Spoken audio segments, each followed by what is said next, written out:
하나님 우리 아버지와 주 예수 그리스도로부터 오는 은혜와 평강이 여러분과 함께 하시기를 바랍니다. 오늘은 성령 강림절입니다. 교회가 탄생한 날이기도 합니다. 성령 강림절은 초실절로부터 50일이 되는 날입니다. 출애굽 당시 어린 양의 피로 구원받았음을 기억하는 유월절 후 안식일 다음 날이 초실절입니다. 예수님은 유월절인 금요일에 죽으셨고 토요일인 안식일 다음 날인 초실절 즉 주일에 부활하셨습니다. 초실절은 추수한 첫보리 곡식을 하나님께 드리는 감사절입니다. 이 초실절의 부활의 첫 열매로 예수님이 부활하신 것입니다.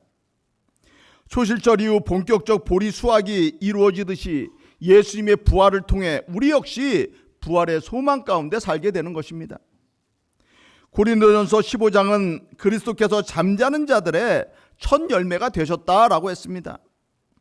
예수님은 부활 후 40일 만에 승천하셨기에 계산을 해보면 승천하신 지 8일이 지난 때가 바로 오순절인 것입니다. 왜 오순절에 성령이 임했나 생각해 볼 수 있습니다.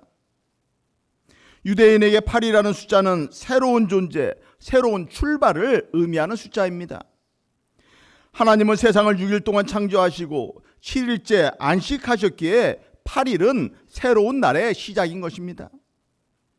남자 아기가 태어나면 8일째 할례를 했고 이름을 또 부여받았습니다. 8일째 할례는 새로운 하나님의 언약 안에서의 삶의 시작을 말하는 것입니다. 예수님의 부활 승천 후 그 8일이 지난 후 보내주시기로 약속하신 성령님을 통해 우리가 오늘 오순절에 새로운 존재가 되고 새로운 영적 출발을 하게 되는 것입니다. 오순절 성령 강림절인 오늘 여러분도 성령 충만함을 입어서 거듭난 새로운 존재가 되시기를 소망합니다. 이날 제자들이 한 곳에 모였는데 호련히 하늘로부터 급하고 강한 바람 같은 소리가 났습니다. 그들이 앉은 온 집에 성령님의 충만함이 임했습니다. 마치 불의 혀처럼 갈라지는 것들이 그들에게 보여 각 사람에게 임했다 했습니다. 그들은 성령의 충만함을 받고 성령이 말하게 하심을 따라서 다른 언어들로 말하기 시작했습니다. 오순절에 예루살렘에 모였던 여러 지역에서 온 많은 사람들은 주님의 제자들이 여러 외국어로 예수님 증거하는 소리를 듣고 깜짝 놀랐습니다. 그러나 그런 기적을 직접 체험하고도 어떤 사람들은 이들을 조롱해서 새 술에 취했다라고 했습니다. 그들은 술에 취한 것이 아니라 성령 충만함이 임했던 것입니다. 저는 오늘 오순절에 임했던 성령님의 역사하심이 여러분 가운데도 충만히 임하시기를 또 소망합니다. 제가 2주 전 설교하면서 성령님에 대해서 간단히 설명드렸습니다. 예수님이 첫 번째 보혜사이시고 성령님은 예수님과 같은 본질이신 또 다른 보혜사다 말씀드렸습니다. 이 보혜사 성령님을 칭하는 원어 파라클레토스는 어려운 문제에 직면한 사람에게 도움을 주기 위해서 불리운 사람, 위로자, 돕는 자, 변호자라는 의미를 가지고 있다고도 설명드렸습니다. 또 이 단어의 형태가 능동적으로 쓰여서 우리를 적극적으로 도와주시기 위해서 우리 옆에 서 있는 분이다라고 또 말씀드렸습니다. 그런 점에서 성령님은 낙담하고 실망과 좌절 가운데 있는 성도들을 적극적으로 도와주시는 분이십니다. 성령님은 여러분 인생에 직접 개입하셔서 위로하며 힘주시며 여러분의 삶 가운데 성령의 열매들이 풍성히 맺히도록 이끌어 주시는 분이십니다. 그러므로 우리 인생의 문제들은 성령님의 충만함을 통해 다 해결받을 수 있는 것입니다. 그러면 성령님께서 우리 안에 계신 증거가 무엇입니까? 많은 성도들이 예수님을 구주로 고백하며 신앙생활하는데 내 안에 성령님이 과연 계시는가 의심하며 살아가기도 합니다. 어떤 교단에서는 방언받는 것이 성령에 임한 증거라고 또 말하기도 합니다. 방언이나 병고침, 신유의 은사도 분명 성령님이 주신 은사 중에 하나입니다. 그러나 성경을 통해 성령님이 임한 확실한 증거들은 또 다음과 같습니다. 첫째, 예수님을 주님으로 고백하는 것입니다. 고린도전서 12장의 성령으로 아니하고는 누구든지 예수를 주라 할 수 없다라고 했습니다. 요한일서 4장에도 누구든지 예수를 하나님의 아들이라 시인하면 하나님이 그의 안에 거하시고 그도 하나님의 안에 거하신다라고 했습니다. 오늘 본문 39절에도 믿는 자들이 받을 성령이라고 했습니다. 여러분이 예수님을 참되게 나의 구주로 고백할 수 있다면 성령님이 여러분 가운데 내주하고 있는 것이고 성령이 임한 것입니다. 둘째, 하나님을 아버지라 부를 수 있다라는 것입니다. 로마서 8장에 하나님의 영으로 인도함 받는 사람은 하나님의 아들이라 했습니다. 너희는 무서워하는 종의 영을 받지 아니하고 양자의 영을 받았으므로 아바 아버지라고 부르짖는다라고 했습니다. 당시 종들은 주인을 무척 무서워했습니다. 종들은 짐승처럼 여겨졌고 인간 취급을 받지 못했습니다. 툭하면 때리고 욕하고 심지어는 죽이기도 했습니다. 그러니 주인 앞에서 종은 늘 두려워하는 마음으로 살아갈 수밖에 없는 이들인 것입니다. 바로 불신자들은 사탄에 속한 종의 영을 갖고 살아가기에 하나님을 늘 무서워하는 것입니다. 야고보서 2장에 귀신들도 하나님을 알기는 하는데 무서워 떤다라고 했습니다. 악한 영들에게 있어 하나님은 늘 죄에 대해 심판하는 두려운 존재입니다. 지난주 설교에서 말씀드린 것처럼 마귀와 귀신들은 회개하고 돌이킬 기회가 주어지지 않는 것입니다. 무서운 심판만 있으니 하나님이 늘 두려운 것입니다. 그런데 우리를 구원하시는 하나님은 사랑으로 돌보시는 아버지와 같은 분이다라고 성경은 말씀합니다. 그래서 좀 여러분들이 하나님 앞에서 어리광을 피워도 되는 것입니다. 하나님이 늘 나를 선하게 돌보시는 목자요 사랑하는 아버지라고 여겨진다면 성령님이 여러분 가운데 임하고 있는 것입니다. 매 순간 하나님 앞에 기쁨으로 나아가고 간구할 수 있다면 이는 성령님이 임한 증거다라는 것입니다. 셋째, 하나님이 주시는 은혜를 깨닫고 감사하는 삶을 산다면 성령님이 하시는 것입니다. 고린도전서 2장에 우리가 하나님으로부터 온 영을 받았으니 이는 우리로 하여금 하나님께서 우리에게 은혜로 주신 것들을 알게 하려 하심이다라고 했습니다. 하나님이 베푸신 은혜들을 깨닫고 감사하며 살아가는 것 자체가 여러분 스스로 할 수 없는 일이다라는 것입니다. 매일 불평 불만 가운데 살아가고 있다면 성령이 아니라 무언가 다른 영에 매여 있는 것입니다. 고난 가운데도 내게 주신 하나님의 은혜를 기억하고 깨닫고 감사하는 삶을 살고 계시다면 이는 성령 충만의 증거인 것입니다. 우리는 성령님이 함께할 때 고난 중에도 이사야 41장 말씀처럼 의로운 오른손으로 붙들어 주시고 도와주시는 하나님이 계시다는 것을 믿고 고백하며 살아갈 수 있게 되는 것입니다. 비록 방언은 못하더라도 이러한 사실을 깨닫고 감사하는 삶을 살아가고 계시다면 참된 성령 충만이 여러분 가운데 임한 것임을 깨닫고 또 기뻐하시기 바랍니다. 넷째, 성령의 조명에 따라 하나님 말씀을 잘 깨닫고 삶에서 실천함으로 하나님께 영광 돌리는 삶을 산다면 그분에게 성령이 임한 것입니다. 요한계시록에 나오는 마지막 시대의 특징 중에 하나는 거짓 선지자들이 일어나서 큰 표적과 기사를 보여서 성도들을 또 미혹하는 것입니다. 말만 번지르하고 하나님 나라를 위한 실천이 없다면 성령 충만과는 거리가 먼 것입니다. 하늘에서 불이 내려오고 병자들이 치유함을 받고 1만 마디 방언을 해도 하나님께 영광이 되지 않는다면 성령 충만과는 거리가 먼 것입니다. 하나님의 몸된 교회를 유익하게 하고 주님의 몸을 그런 몸된 교회를 하나 되게 하는 일에 힘쓰는 것이 성령 충만입니다. 다섯째, 성령의 9가지 열매들이 맺히는가를 또 살펴보면 됩니다. 사랑과 희락과 화평과 오래 참음, 자비, 양선, 충성, 온유, 절제, 이런 것들이 삶에서 나타나야 참되게 성령 받은 것이다 할 수 있는 것입니다.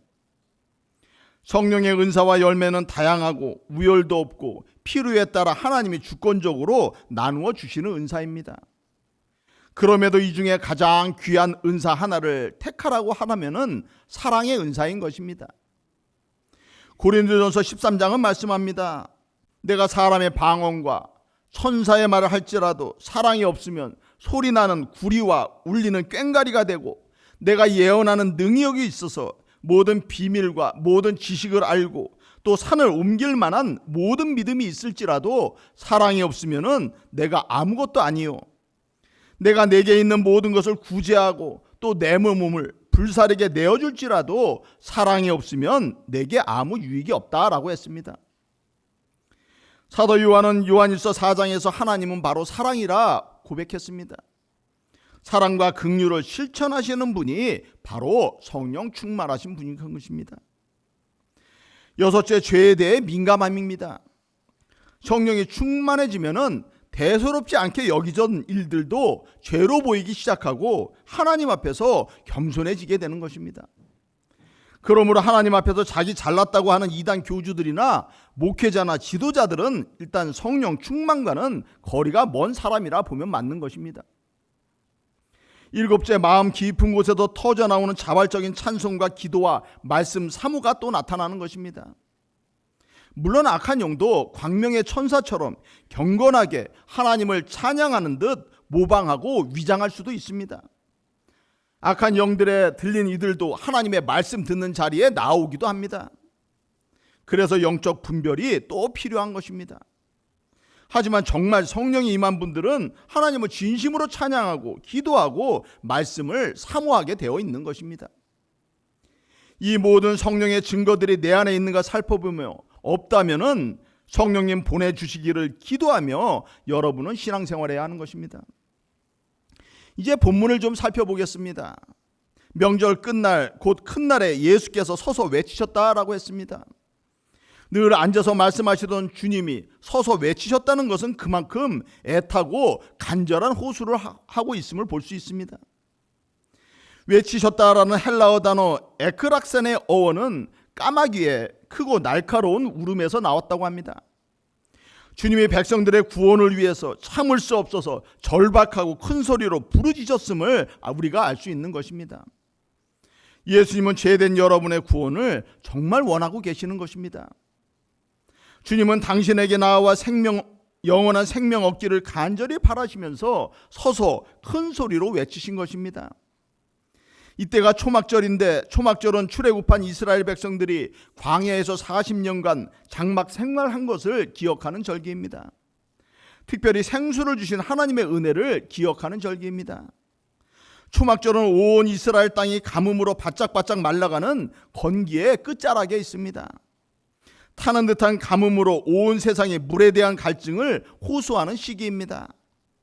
이제 조금만 더 가뭄이 들면은 모든 농작물들도 망치고 굶어 죽고 또 목말라 죽는 것입니다. 하나님께 간절한 시기인 것입니다. 그래서 제사장들은 초막절에 하나님께 비가 오기를 간구하는 기우제 비슷한 의식을 행했습니다. 매일 새벽에 실로암 우물가로 내려가서 황금병에 물을 담아서 성전 제단 아래에 포도주와 함께 부었습니다. 광야에서 반석을 깨고 물을 주신 하나님을 기억하며 비 내려주시기를 간구했던 것입니다. 이 절기 끝에 한쪽에서 구경하시던 예수님이 일어나셔서 큰 소리로 외치셨던 것입니다. 너희 목마른 자들아 다 내게로 와서 생수를 마시라 외치셨습니다. 아마 모두 깜짝 놀라서 예수님을 쳐다보았을 것입니다. 아마 저 사람 뭐야 하고 아마 쳐다본 이들도 많이 있을 것입니다. 너희가 육신의 마른 목을 축여주는 물을 달라고 하나님께 간구하는데 너희 영혼의 갈급함을 축여줄 생수를 내가 너희에게 주겠다 말씀하시는 것입니다. 이는 성전에 모인 수많은 사람들 앞에서 자신이 초막절의 주인이자 구원을 주시는 하나님이심을 선포하고 계시는 것입니다. 이 선포를 들은 바리새인과 또 사두개인들은 신성모독이라 생각하며 또 화가 났을 것입니다. 주님은 생수를 주시되 배에서 생수가 강같이 흐르도록 넘치게 주시겠다 말씀하셨습니다. 영적으로 갈급하고 목마른 인생들을 향한 예수님의 위대한 초청인 것입니다.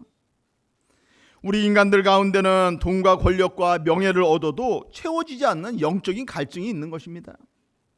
이러한 갈증의 뿌리는 본질상 하나님과 멀어짐에서 오는 영적인 문제인 것입니다. 하나님을 향한 뿌리가 잘렸기 때문에 갈증이 나는 것입니다. 그 마음에 하나님이 계시지 않기 때문에 끝없는 세상적인 갈증이 우리 가운데 생기는 것입니다. 요엘서 3장에 메시아가 오시면 샘물이 솟아나게 하겠다 말씀하십니다. 그날에 여호와의 성전에서 샘이 흘러나올 것이다 했습니다. 에스겔 47장에도 성전 문지방 밑에서 물이 나와서 흐르는 곳마다 생명이 약동하고 죽음의 바다 사해마저 생명의 바다로 바뀔 것이다 예언했습니다. 그것은 그냥 흘러나오는 물이 아니라 참된 성전 되시는 예수님이 보내시는 성령을 바로 비유한 것입니다.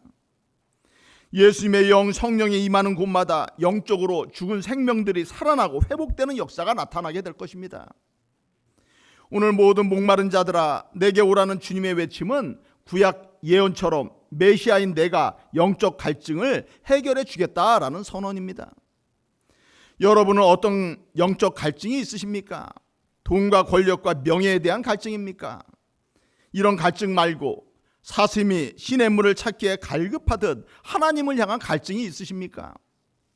용서와 화해를 위한 관계 회복의 갈증이 있으십니까? 무엇이 참된 진리인가에 대한 갈증이 있으십니까? 거룩함과 사명 감당을 위한 갈증이 있으십니까? 생수의 강인 성령을 주실 예수님께 나아가시기 바랍니다. 생수의 강이 여러분 가운데 흘러 넘치면은 모든 영적인 갈증들이 해결될 것입니다. 생수의 강이 강같이 흐르면 여러분의 죄되고 하나님의 축복의 통로를 가로막는 모든 죄된 찌꺼기들이 다 쓸려 나가게 될 것입니다. 광야처럼 메마랐던 영혼이 살아나고 인생의 꽃이 피고 삶의 기쁨이 넘쳐나게 될 것입니다. 생수의 강을 넘쳐나게 하는 방법은 38절에 나타난 것처럼 예수님을 믿고 나아가는 것입니다. 주님께서는 분명히 내게 오라 하셨고 나를 믿는 자들에게는 생수의 강을 흘려 보내시겠다 약속하셨습니다. 이 복된 주님의 초청은 누구든지인 것입니다. 주님의 초청에는 조건이 없고 누구도 배제하지 않습니다. 죄가 많아도 좋습니다. 주님 앞에 무엇을 가지고 나갈 필요가 없습니다. 인생의 목마름이 있을 때 목마른 채로 주님 예수님이 아니면 살아갈 수 없다는 간절함만 가지고 나가시면 되는 것입니다. 중요한 것은 예수님을 나의 구주로 믿고 나아가야 생수도 얻고 생명도 얻는다라는 것입니다. 예수님을 믿고 나아가는 이들에게는 성령님을 통해 믿음도 주시고 구원도 주시고 영원한 생명과 천국을 주실 것입니다. 성령님은 여러분 영혼의 갈증을 풀어주시고 참 생명을 회복시켜 주실 것입니다. 성령 충만케 되면 돈이 없어도 불안하지 않고 병들어도 낙담하지 아니하고 관계가 깨지고 실패를 경험해도 두려워하지 않게 될 것입니다. 하나님의 선한 돌봄을 믿고 살아가시게 될 것입니다. 여러분의 삶의 자리가 어떠하든 하나님의 은혜를 기억하며 감사와 기쁨으로 충만한 신앙생활을 할 수 있게 될 것입니다. 성령 충만함이 여러분 가운데 넘쳐 이웃에게로 흘러가서 죽어가는 생명들의 메마른 영혼들을 적시는 축복의 통로가 되시기를 소망합니다. 성령 강림절을 맞이해서 예수님을 통한 성령 충만함이 여러분의 심령과 가정과 교회 가운데 생수의 강처럼 충만히 넘쳐나시기를 주님의 이름으로 축원합니다.